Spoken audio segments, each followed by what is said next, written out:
दोस्तों, आज मैं आपको राजस्थान के ढोला और मारू की वो सच्ची कहानी सुनाऊंगा जिसे सुनकर आप कई दिनों तक इस कहानी को भुला नहीं पाओगे। ये राजस्थान के इतिहास की वो सच्ची प्रेम कहानी है जिसमें ढोला और मारू की शादी तो हो जाती है, लेकिन शादी होने के बाद इनके साथ कुछ ऐसा हो जाता है जिसने इस कहानी को राजस्थान ही नहीं बल्कि भारत की प्रसिद्ध प्रेम कथाओं में से एक बना दिया। तो आखिर ऐसा क्या हुआ था इनके साथ और आखिर ढोला मारू थे कौन? जानने के लिए इस कहानी को पूरा जरूर देखिएगा और आखिर तक इस कहानी में मेरे साथ बने रहिएगा। नमस्कार दोस्तों, मैं हनुमानगढ़ राजस्थान से राज सोनी और आप देख रहे हो देखो राजस्थान। आप अभी वीडियो को लाइक और चैनल को सब्सक्राइब करके वीडियो को पूरा जरूर देखिएगा और कमेंट बॉक्स में अपने गांव या शहर का नाम जरूर लिखते जाइएगा।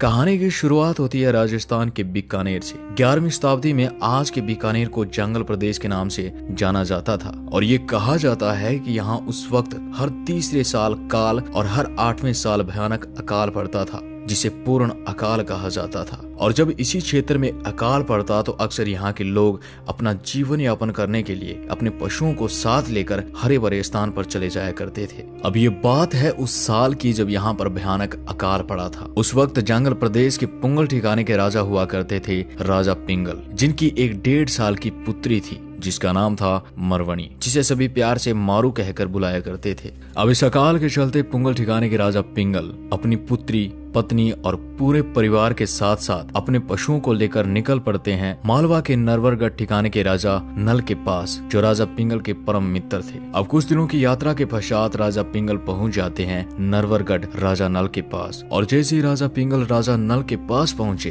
तो राजा नल अपने मित्र को देखकर बेहद ही खुश होते हैं और उन्होंने राजा पिंगल का खूब आदर सम्मान किया, मनोमनुहार की। अब राजा पिंगल भी वहीं पर अपने परिवार के साथ रुकते हैं और इस दौरान दोनों ने काफी समय नरवर में साथ बिताया और मजे मजे में दिन कब गुजर गए पता ही नहीं चला। लेकिन तभी दोस्तों एक दिन राजा पिंगल और राजा नल एक साथ बैठे बातचीत कर रहे थे तो राजा पिंगल का एक दूत राजा पिंगल के पास आता है और उन्हें संदेश देता है कि जंगल प्रदेश में बरसात हो गई है और अकाल का समय खत्म हो गया है। अब आपको यहाँ से विदाई लेनी चाहिए। लेकिन अब जैसे ही ये संदेश राजा नल सुनते हैं तो वो विचलित हो उठते हैं, क्योंकि राजा नल अपने परम मित्र से दूर नहीं होना चाहते थे। अब राजा नल को ऐसा लग रहा था मानो राजा पिंगल अपने राज्य में जाकर उन्हें भूल जाएगा। उन्हें ये चिंता सता रही थी। लेकिन इसी चिंता के बीच राजा नल की नजर पड़ती है राजा पिंगल की 1.5 साल की पुत्री मरवणी यानी कि मारू पर, जो राजा नल के 3 साल के बेटे शाल्य कुमार, जिसे प्यार से ढोला कहते थे, उसके साथ सामने खेल रही थी। और दोस्तों शायद इसी क्षण ने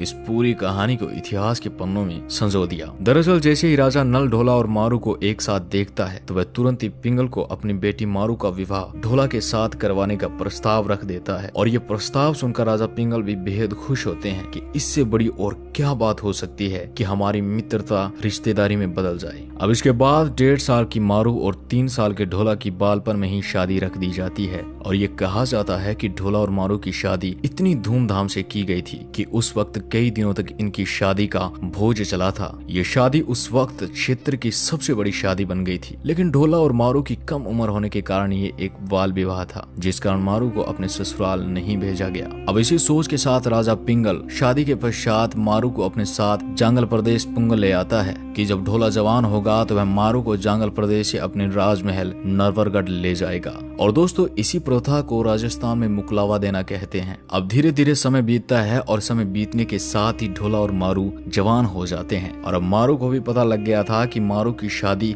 बचपन में नरवरगढ़ के राजकुमार ढोला के साथ हुई है। अब उस क्षेत्र की सबसे खूबसूरत राजकुमारी मारू ढोला की प्रतीक्षा कर रही थी कि कब उसका पति ढोला आएगा और उसे यहाँ से अपने राजमहल नरवर ले जाएगा। अब मारू का ढोला के इंतजार में एक एक दिन बड़ी ही मुश्किल से कट रहा था। लेकिन दोस्तों इधर ढोला बीतते समय के साथ सब कुछ भूल गया था कि उसकी शादी मारू के साथ हुई थी, क्योंकि राजा नल जो इस शादी के साक्षी थे उनका देहांत हो गया था। तो बस यहीं से इस कहानी ने करवट ली। दरअसल अब जंगल प्रदेश में मारू जहां राजा नल के बेटे ढोला का इंतजार कर रही थी, पर वहीं ढोला ने मालवा के दूसरे ठिकाने की राजकुमारी मालवणी से शादी कर ली। और शादी के पश्चात ढोला अपने कामकाज में व्यस्त हो गया और अब ढोला और मालवणी खुशी खुशी से रह रहे थे। लेकिन इस बात से बेखबर मारू अब भी ढोला का इंतजार कर रही थी। उसकी याद में मारू उदास खुश रहने लगी। और तभी एक दिन जब मारू अपने कक्ष में उदास बैठी रो रही थी तो उस पर नजर पड़ती है मारू के पिता राजा पिंगल की। तो मारू का ये हाल देखते ही राजा पिंगल समझ जाते हैं कि अब जल्द ही नरवरगढ़ के राजा ढोला को मारू का मुकलवा ले जाने का संदेश पहुंचाना होगा। और एक दिन राजा पिंगल अपने एक दूत को बुलाता है और उसे एक संदेश देता है कि वह यह संदेश नरवरगढ़ ले जाए और राजा नल के बेटे ढोला को दे आए। और अब उसी वक्त वह दूत राजा पिंगल का संदेश लेकर निकल पड़ता है नरवरगढ़ की ओर। लेकिन वह जैसे ही नरवरगढ़ पहुंचा तो उसे पता चलता है कि राजा ढोला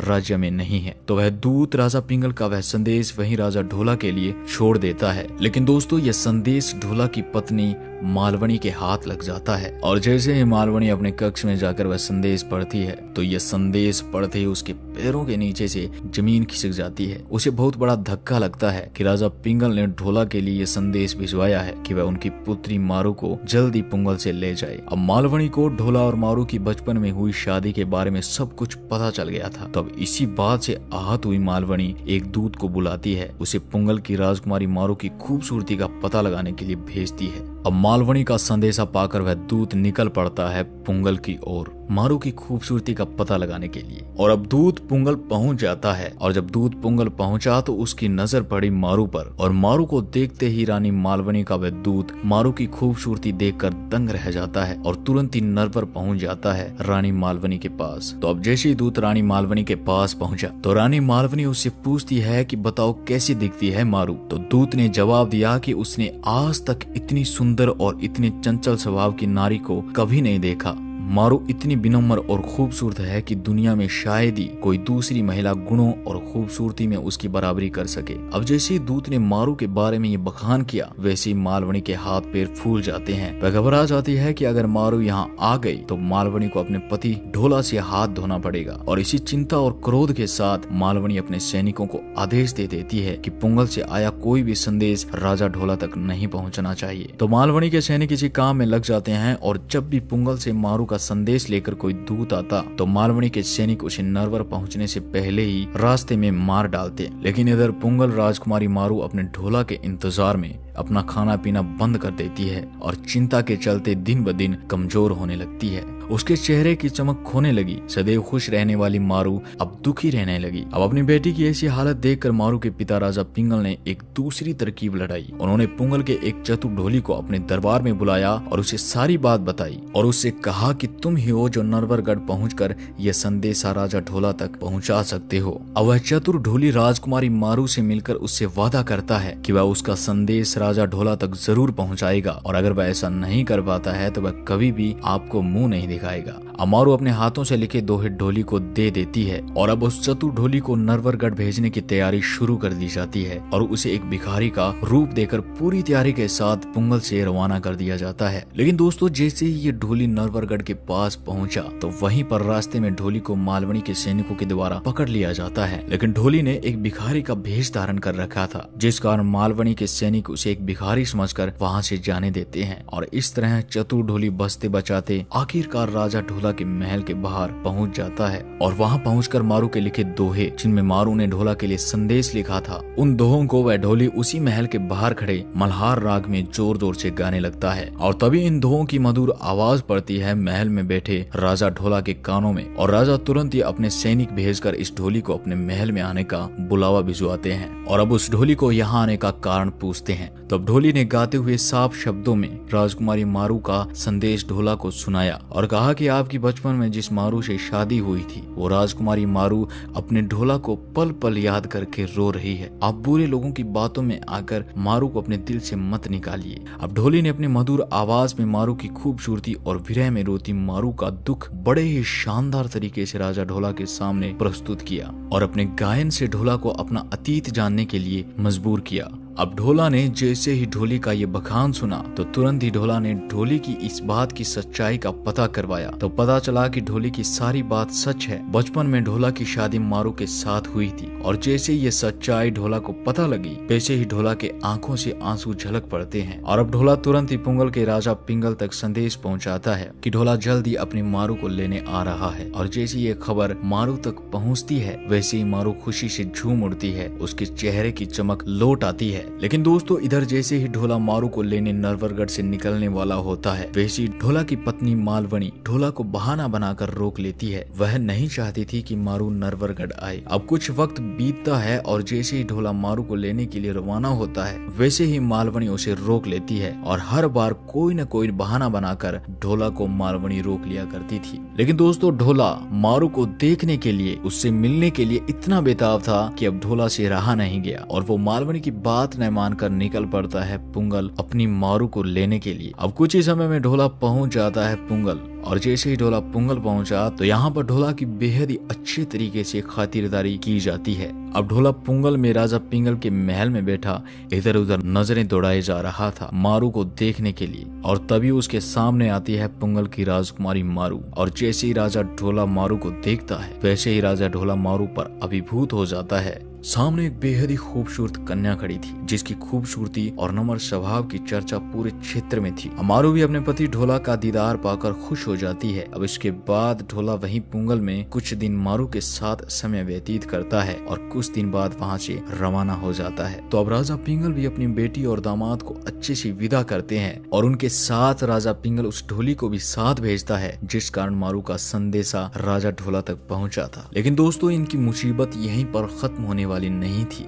दरअसल अब ढोला मारू को साथ लेकर पुंगल के राजा पिंगल से विदा लेकर अपने काफिले के साथ पुंगल से कुछ दूरी पर जाता है और वैसे ही रास्ते में राजा ढोला का सामना होता है उमरा सुमरा नाम के एक शख्स से, जो ढोला के काफिले को वहीं बीच रास्ते में रोक लेता है। दरअसल दोस्तों ये उमरा मारू को पाना चाहता था और उमरा किसी भी हालत में ये नहीं चाहता था कि ढोला मारू को अपने साथ लेकर नरवरगढ़ जाए। तो इसी ईर्ष्या के कारण उमरा ने षड्यंत्र रचा कि क्यों न रास्ते में ही राजा ढोला को मार दिया जाए, जिससे मारू उमरा की हो जाए। अब अपने षड्यंत्र के चलते उमरा ढोला को रोककर बड़े विनम्र स्वभाव से बात करता है और उसके सामने अमल यानी कि अफीम की मनुहार करता है। अक्सर दोस्तों राजस्थान के कुछ क्षेत्र में आज भी अमल से इस तरह से मनुहार की जाती है। अब उमरा भी उस वक्त राजा ढोला के सामने अमल यानी कि अफीम की मनुहार करता है, लेकिन दोस्तों इस अफीम में जहर मिला हुआ था। अब ढोला भी इस खबर से अनजान था कि इसमें जहर है। वह अपना हाथ आगे बढ़ाता है, लेकिन तभी वह ढोली अपनी आवाज में जोर जोर से गाने लगता है और बताता है कि उमरा एक शातिर इंसान है जो ये षड्यंत्र रच के ढोला को मारना चाहता है।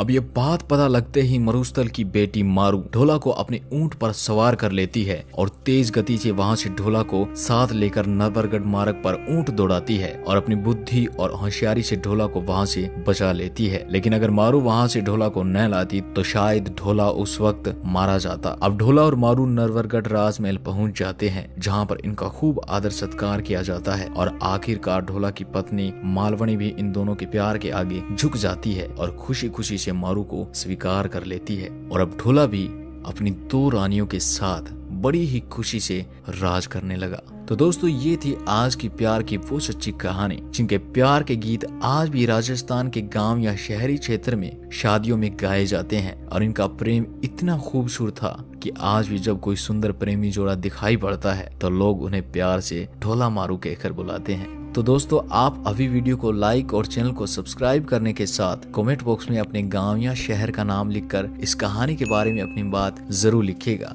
मैं राज सोनी हनुमानगढ़ से जल्द ही मिलता हूं आपको एक ऐसी नई कहानी के साथ। तब तक के लिए आप अपना ख्याल रखिएगा। धन्यवाद।